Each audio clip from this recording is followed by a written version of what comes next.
When I talk about my church, you know, the one with the big red ribbons, people go, oh, I know that church. The church with the red AIDS ribbon, they know which one it is. Oh, you go to that church? Yes, I do. At that time, the messages across the country from various religious leaders was that AIDS was God's punishment on gay people.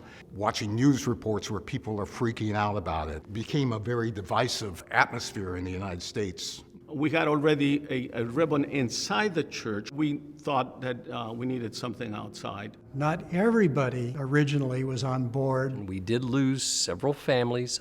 I must admit, I was part of that side. How can we do this? It's going to change everything so radically. There was a group of us that hoisted the red ribbons up on the tower. There was a windstorm and blew one of the ribbons off the tower. So we had these two ribbons. What are we going to do with them? Members from the church carried the ribbon during LA Pride. People holding up signs, God hates fags. And we would take calls telling us that we were all going to hell. We were called heretics, we were called devil worshipers, you name it, we were called it. I have always thought that the cruelest thing that you can do to someone is to tell them that they are not allowed to have a relationship with God. It is fear, and they were stoking the fires on fear. In 1997, there was a banner in the sanctuary that had the names of people who had passed from AIDS. Sadly, the list of names kept growing.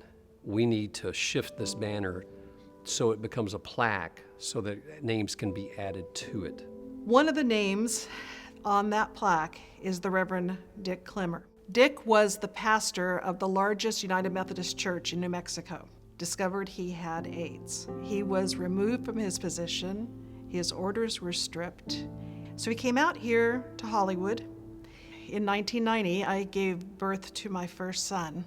Dick was very sick at the time. I wanted to baptize my son here in this church where I'd been married. So that September 1990, Dick Clemmer baptized my son James. It was the last baptism or sacrament he ever performed before his own death. And we held vigil at the hospital for him night and day. At the end, we took off our gowns, we held hands, we sang around his bedside, and we sent him into glory because we know where he is. The power of his life and of his ministry is why we're doing this. This is why we're retelling the story of the red ribbons, so that we won't lose the power of their stories and their witness. The red does fade over a period of time. It needed a good paint job. This morning, it's been painted a glorious bright red.